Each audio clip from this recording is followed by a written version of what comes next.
Hello, everyone. Hope you guys can all hear us clearly.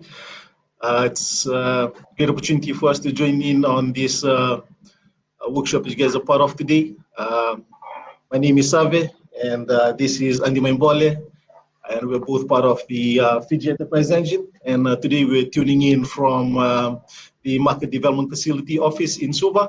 But we so wish we could have been there in person with you guys. What a wonderful workshop that you guys are having today. And it's a great opportunity for us to be able to join in and see what we can share with you guys in terms of entrepreneurship.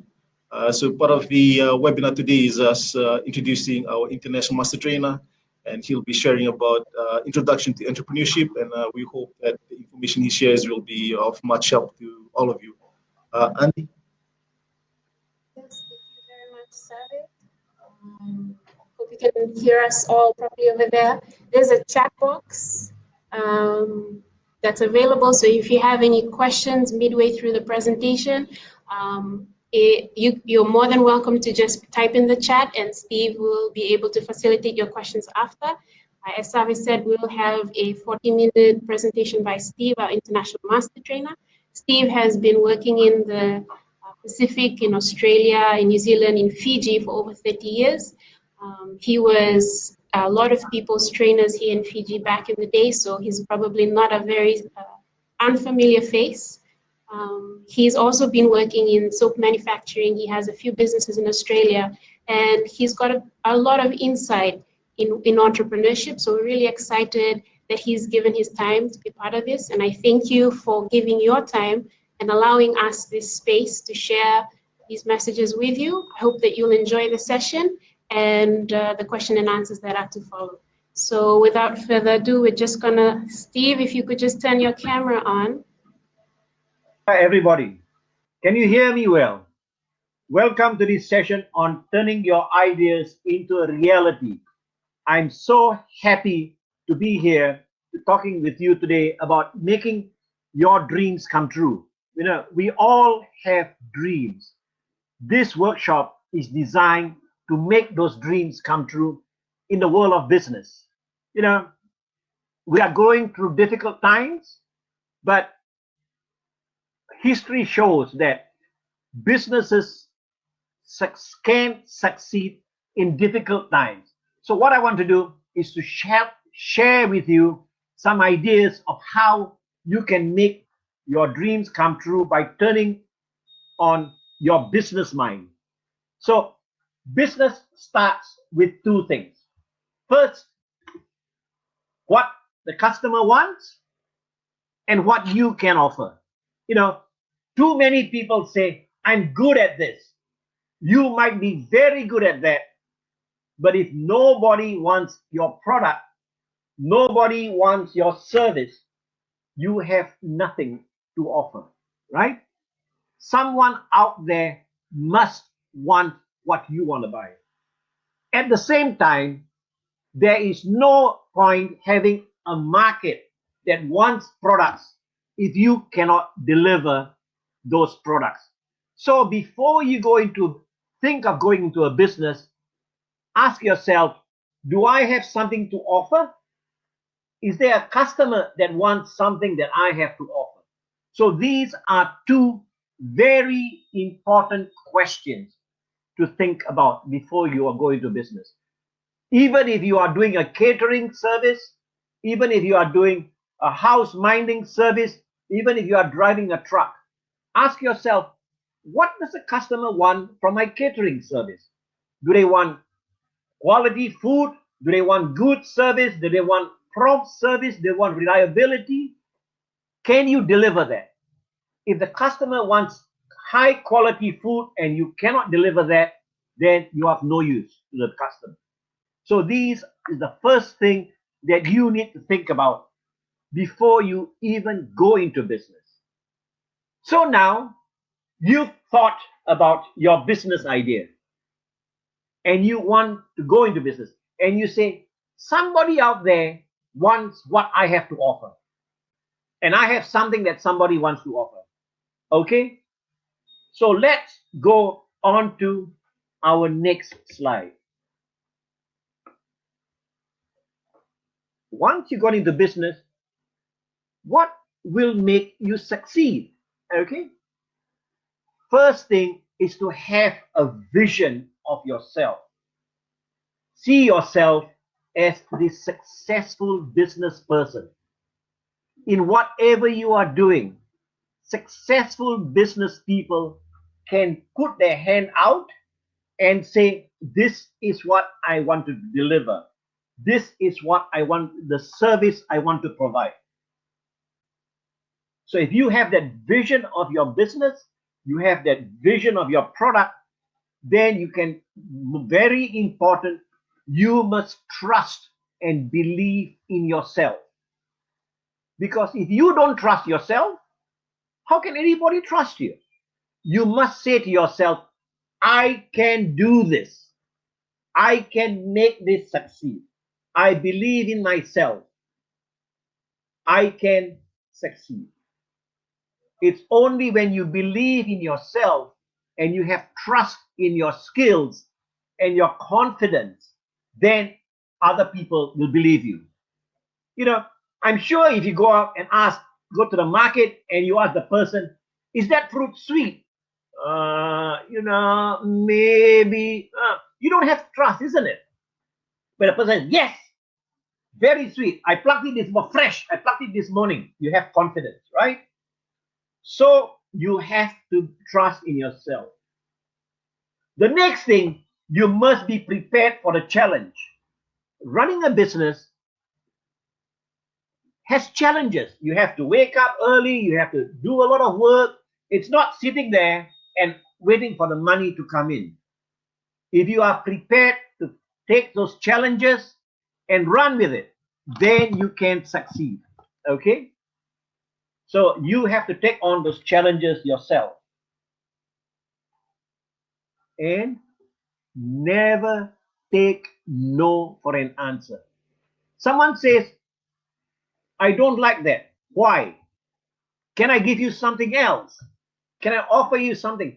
You know, you will fail 90 times, but it's the one time that you do, that you succeed in, that will make that success ongoing. And most business people say, oh, he's very successful. He made $1 million, but they didn't tell you how many times he failed and he picked himself up, or she picked herself up and tried again, and she tried again, and then she succeeded, because that person never took no for an answer. The next thing you need to understand is you are now in business. You need to have a business mindset. You must have in your mind a sense of understanding what business is all about. You cannot give everything away. No more kere kere. You have to say, okay, I'm running a business. I have to work hard. I have to charge fairly. I have to collect my money on time. I have to deliver the goods the way the customer wants it. And then you will succeed in business, because you have turned on that business mind. Some people say, I don't have a business mind. I can't do business. That is not true. We all can succeed in business. Nobody is born with a business mind. Everybody learns about it, just like you are learning about it. And that is what will make you successful, because you have learned how to do things. And as I said early on, it won't be easy, it won't be fast, but you will try, you will succeed as you try. Every people often say you fail in business. People don't fail in business. They learn a new experience.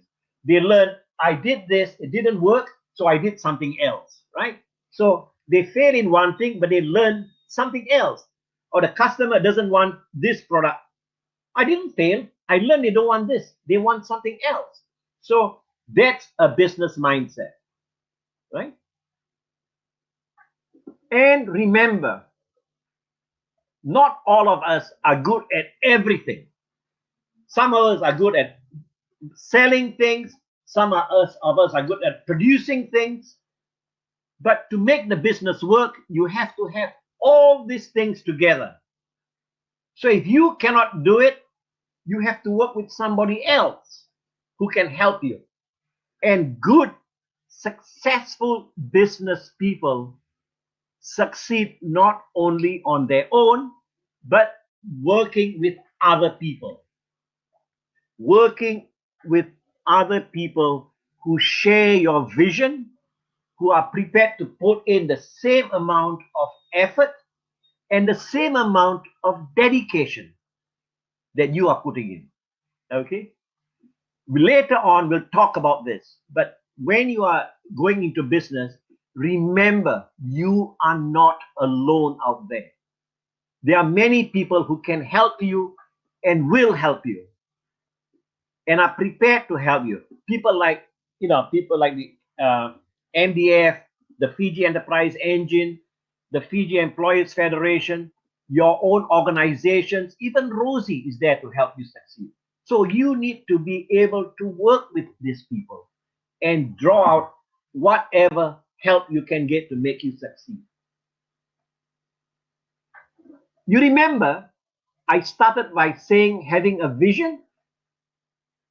That vision will always be there if you don't turn it into a reality. You must make that vision a reality. You must turn that dream into a reality. You can dream about making this wonderful cake at night, but until you bake it, you haven't got it, isn't it? So think about this. You, ladies and gentlemen, you have the great ideas, but until you turning into reality, you have nothing. People often say, that was my idea, I wanted to do that. Until you actually do it, it's not your idea. It's when you actually make it work, then it's yours. Somebody pinch your idea. They didn't pinch your idea because you didn't do it. Until you do it, it's not yours. Okay? So let's move on. Before you go into business, you have to look at yourself, okay? And ask yourself, what are my values? What do I want? If you say my values are that I want to always produce the best cakes, I always want to produce the best fruits in my garden, I always want to give the best quality service, then you've got something going for you. So know your values. Because if you say, well, I really don't worry about that, then you have a few problems. The customers won't come to you. So you have to have a good set of values when you want to go into business. Because if you don't have those values, if you cheat your customers today, tomorrow they don't come back. It's as simple as that. So your values are very important. I started off by saying, what does the customer want? The customer wants fresh fruit, warm food, delivered at a certain time. So you've got to say, my values are that I will produce the best food, make it warm, and deliver it when the customer wants it, right? And that is tied up to the next question. What are your beliefs? This is not religious, but it is your basic business beliefs. You say, I will charge a fair price to the customer so that the customer is happy and I am happy. That's my belief. And my belief is to also get back to my values of delivering good quality products. That's my belief. Everything that you do is based upon this. This reflects you. Because people don't, in small business at least, people don't buy products. They buy you. They can buy the same product from somebody else next door. But why do they come to you? Because they trust you, they like you, because they know that you are honest, right? Those are important. And then the purpose. Why are you going into business? Many people say to me, I want to make a lot of money. I say, well, if you want to make a lot of money, get a gun and hold up a bank. You make more money, right? But that's not what business is all about. Business is about, the reason I'm doing, people say to me, I want to be in business because I want to have a future for myself. I want to create a way that my children can work. I want to be there to satisfy my community. I want to be there to give the customers what they want. That's your purpose in life. That's your purpose in business, sorry. Because if you deliver a good product, you deliver a good service, all those things will happen, right? And that's something that many people don't understand. When you deliver a good product, then people buy you, and then that's when you get your money, right? So that's the way to think. Then ask yourself, what experiences do you have? Because many of us have experiences that we can use in our business. Some of us are good at talking to customers. Some of us are good at working hard, some long hours. Some of us have got experience of driving trucks or selling things or making things. In business, you pull out all these experiences to make yourself and your business succeed. This is your toolbox. And you say, I remember 10 years ago, I did this and I can do it again. 10 years ago, I met that person. I will ring them up and see if they want our products now, right? So these are your experiences, your connections that you have, right? Then ask yourself, what do you enjoy doing? Because if you don't enjoy that, maybe that's not for you. That is for somebody else to do, right? Because there are some things that you really enjoy doing. And because you enjoy doing it, you do it very well. You don't enjoy doing it, you don't do it so well. Let me give you a real example. In my business, I make beauty products, I make skincare products, we make a lot of other products. I enjoy doing the production. But you know what I don't like to do? Is to collect money. Because when you ring up the person, can you pay me? Can we wait tomorrow? And I get angry. So I let my partner, my other half, do it. My other half will pick up the phone and say, can you pay me? And I say, yeah, she's good at that. So I let her do that and I do the production. So we do things differently because there's some things you enjoy, some things you don't enjoy. It's hard to do things that you don't enjoy well. And that is why I said to you earlier on, you have to work with other people. Other people can do the things that you don't want to do, and you can do things that other people don't want to do, right? Then you say to yourself, what are your strengths and what are your weaknesses? What are you good at and what are you not good at? It doesn't mean that because you have weaknesses, you will fail. If you have weaknesses, you say to yourself, what do I do about this? Remember I said earlier on, there are some things you're not good at. If you're not good at, what do you do about it? Find somebody else to do it, or you learn the skills of how to do it, right? So it's not all bad news. Even if you're not good at things, you can succeed, because there are other people out there that can help you. Now, if you have any questions, don't hesitate. Please type that in the box on the right, and I'll come back and answer those questions later. So let's plot on.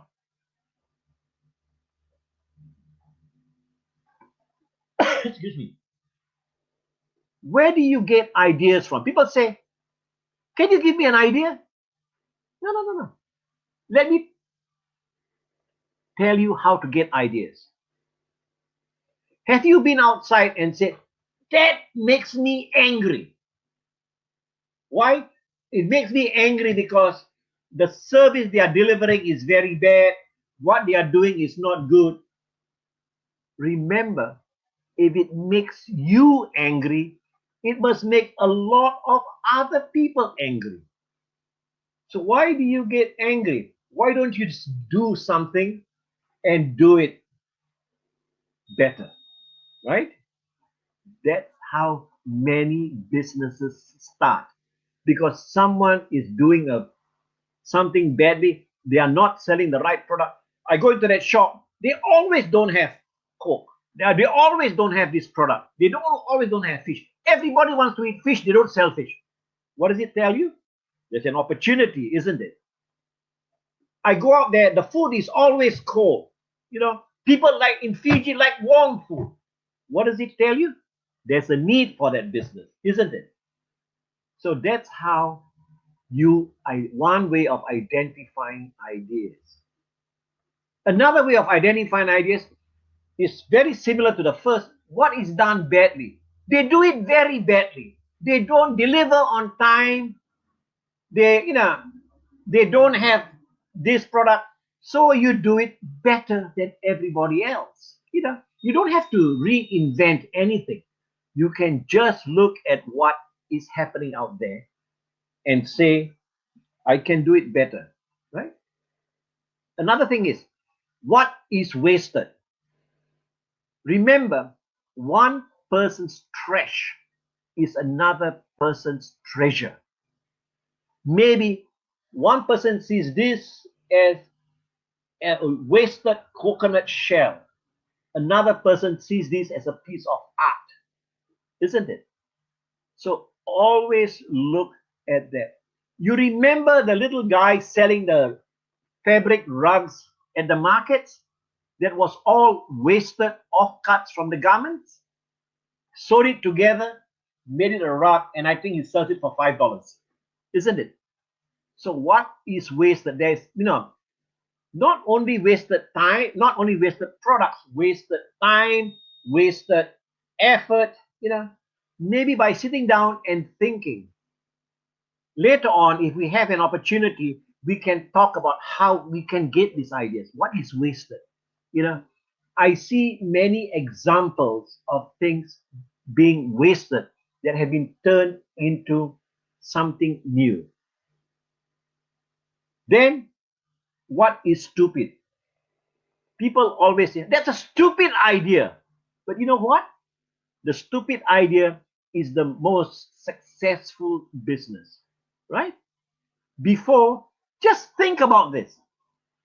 How many of you have a telephone, a mobile phone? We all have our mobile phones, right? Our mobile phones. Many years ago, if you said to someone, you can have your telephone and you can talk, you can send messages. You see, you're talking rubbish. Today, what is stupid is the idea, the best business idea. Many of the things that we now use at one time were considered stupid, isn't it? Even this activity of me sitting here in my office in Sydney, Australia, talking to you in Fiji and in different parts of Fiji, if 20 or years ago or 30 years ago you said to someone you can do that, they say you are stupid, you can't do that. Today it's a very successful business. So don't ever think, you say I got this idea, it's very stupid. It's probably a very good idea if you can sit down and think about it. Let's now later on think about ways that we can make those things into reality and real businesses. Okay, so let's plot on. In the previous slide, I asked you to look at yourself. Remember I said two things make the business succeed: you and your customer. In the previous slide, we identified you. Now we want to look at the customer because we want to match you and the customer together. You have to know who is your customer. Don't say everybody is my customer. No. You can actually paint a picture of your customer.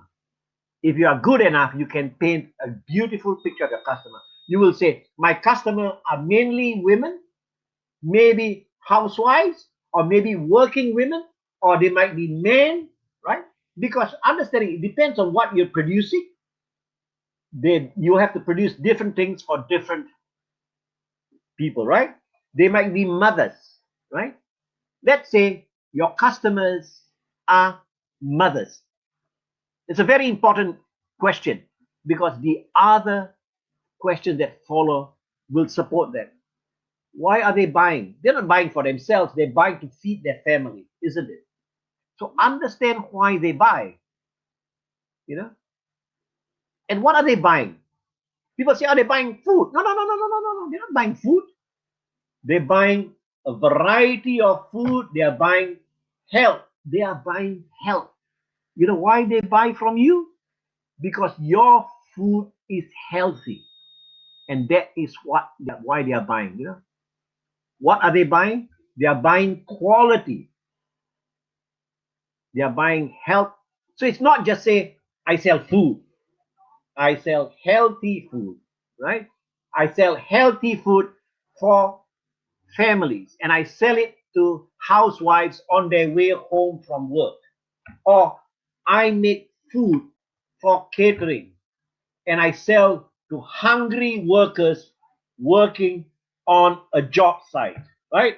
So it's different products for different markets, right? So to do that, you have to know your customer and how do they buy, right? The housewife will say, when I buy, I want to buy it so in a bag so I can take it home, right? I don't want it in an open tray because I'm bringing to feed my children. So if you know how your customers buy, then you can be prepared and ready for them. Hot food, warm food, packed for you to take home, isn't it? That is the difference from everybody else because you do that because you know who your customers are, right? Then what will they pay? You know what they will pay for a tray of uh, rice and curry. You know what they will pay for dalo. You know what they will pay.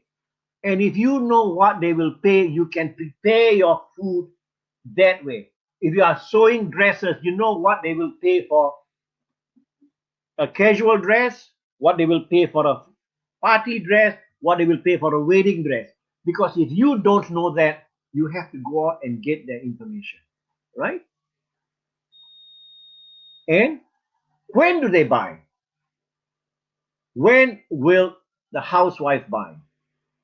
If you are selling different things, maybe on their way home at a certain time of the day, that's when they will buy. So that's when you have to say, my food has to be warm at that time, right? Or if you are sewing dresses at a certain time, right? So that's important for you to look at, right? Okay? When do they buy? Now, wonderful, you know yourself, you know your customer. Now let's look at the business itself. Three things. Desirability. Is there someone that wants to buy your product? Do people desire what you have to sell, right? if there is no desire for your product, there's no point about talking about it. And if you don't have a desire to produce that product, you are wasting your time, isn't it? So you have to ask yourself, is there a desire for your product? And the next thing is it feasible? Can you do it? If a customer wants a beautiful product, you can't do it. Okay, somebody comes, you're a dressmaker, and someone says, I want to make this wedding dress. But you say, I can only sew simple dresses. Wonderful, somebody wants it, but you can't do it. Somebody says, I want to cook a special kind of cake. You say, I can't cook that cake, right? That's where desirability and feasibility comes together. Okay, so now someone wants to make a product and you can make that product. But can you do it? Can you make a profit out of it? Is it viable? Can you get the ingredients? Can you get the material? If you cannot get this, then you have nothing to talk about. So you have to look at your business from these three sides, right? Every business must be desirable. Someone must want it and be prepared to pay for it. You must be able to deliver that product or that service. And in the process of doing that, you must be able to make money. You cannot spend $100 to make a dress and sell it for $90. Can you? Or you can, you will go broke very quickly, right? So it must be viable.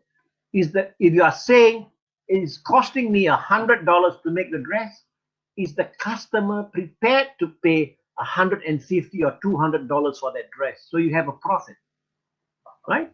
If the customer is not, then it's not viable. If the customer says, I only want to pay $70 and to sew the dress costs you $100, then it's not viable.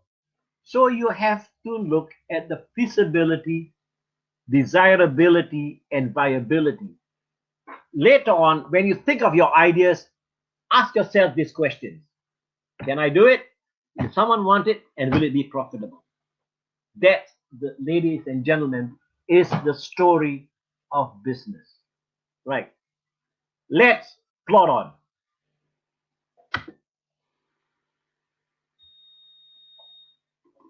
When you are doing a business, ask yourself, what problem are you trying to solve? Okay, get back to my example of the mother on her way home from work wanting to buy healthy food for her family. The problem that you are trying to solve is to deliver healthy, economical food for a family, right? That's the problem. It's not just I'm selling food. There is a real when we talk about problems, don't think that a problem is a disaster. A problem is only an opportunity for you to take advantage of. You know what? Mrs. Housewife on the way home has a problem. What food does she bring for her children, for her husband? Right? To her, that is a problem, and your job is to solve that problem. If you solve that problem well, then you have done the business effectively. Isn't it? It's not running a business is not doom and gloom. It is thinking of how you do it.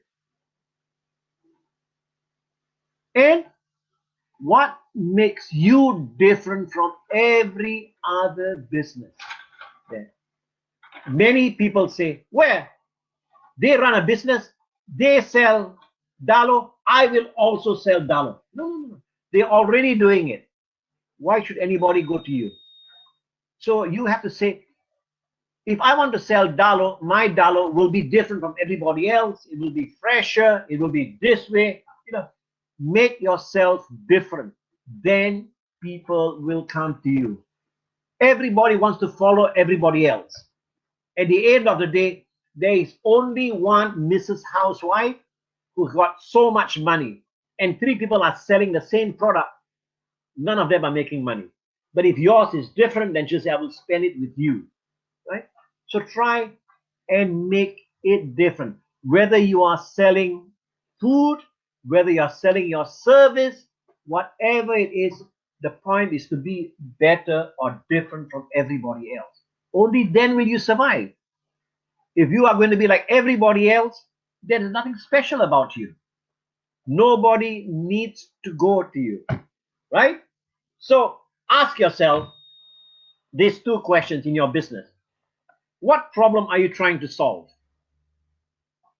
And then list the problems and then the solution that you are providing, right?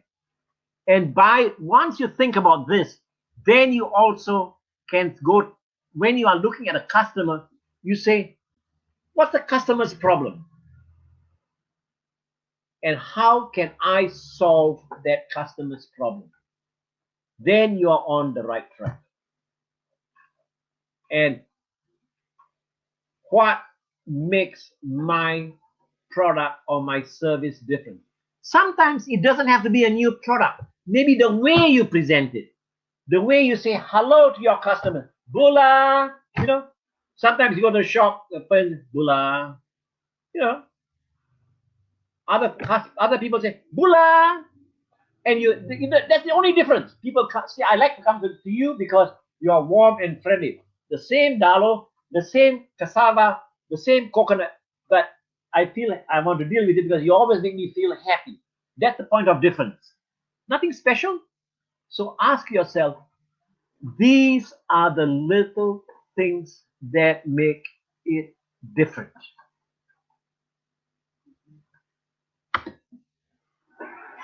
Okay, now we've spoken about business. You are going into the business. You got to say to yourself, Stephen said about looking at other people going into business. Do I go into business alone? Or do I go into business with somebody else? When you are going into the business, you got to say to yourself, okay, what are the skills or resources required? Remember, it's not only making the product, it is selling the product, it is distributing the product. Maybe you are good at producing one thing, but you are not good at doing other things. You are good at making it, but no good at selling it. You got to say to yourself, okay, these are the things that is required for the business to succeed. Okay, what skills and resources do I have? I have my kitchen or I have my sewing machine, but I don't have a place to sell. Then I say to you, someone else, okay, you cannot make it, I can make it, I will sell you and you sell it, right? So that way the whole chain takes place, right? If you look at roses don't fly the plane, they take the bookings, isn't it? So somebody else does one part, they do the other part, right? So you might want to say, okay, these are the skills and resources I have. These are the skills and resources that are needed. If I need someone, what skills do you have? What what resources have you got? Yep, I can make the product, but you have the car that you can deliver the product. I don't have a car. So good, let's work together, right? I make the product, you distribute the product, right? So you look at each other's skills and resources. So when you're looking at your team, you think about the skills and resources in the team. Then ask yourself, who else can help? Maybe there are some skills that you don't have. You can go out to other people out there, other professional people who can help you. But before you do that, you say, what skills do they have? What skills can they give? Right? What skills can my accountant does my accountant have? What can he help me with? Right? What skills have MDF? Does MDF help? How can they help me? How can they help me? Right? And what will your relationship with these people be? Will they be partners of your business? Will they be shareholders? If they are going to be together, can you trust them? It's also important to recognize that, there will be a time when you may have to go away. What happens when you go away? Does that mean your business stops? This is when you say, okay, Mary, tomorrow I'm not coming. Can you cover for me? So the business goes on, right? What happens is the customer has that constant supply. You are providing a reliable solution to the customer's problem. The customer wants regular food, healthy food. If you are not there, then Mary is there. The customer can get the same quality because Mary also has your values and your beliefs. So when you are going into business with others, it is important to make sure that those that you go into business with share your values and your beliefs and your sense of purpose. But also to recognize that it'll be very difficult for you to succeed alone. And sometimes you will need the help of others. We all watch rugby, don't we? Right? Recognize the team can only win if all its players play the same standard. No team is a one-person operation, right? And the teamwork that builds champions, as everybody will tell you. It is that working together that will actually help your business succeed. And it's not only your business, everybody else that is part of that business will succeed. So the relationship has to be very good and very strong. So you need to ask yourselves, how can you work on that? Working with others. What's the advantage of working with others? You have other skills. You're good at one thing, but somebody else skills in another area, right? But also, the other person has networks, has connections, right? They have friends and family in other areas that can help you, right? And stability. That means gets back to my early on statement. Okay, if you're not there, somebody else covers you, right? So the business is stable. Not that just because you are not there, the whole business collapses. That's the important thing about working with others. And also, those that you are working on can help to contribute to the community.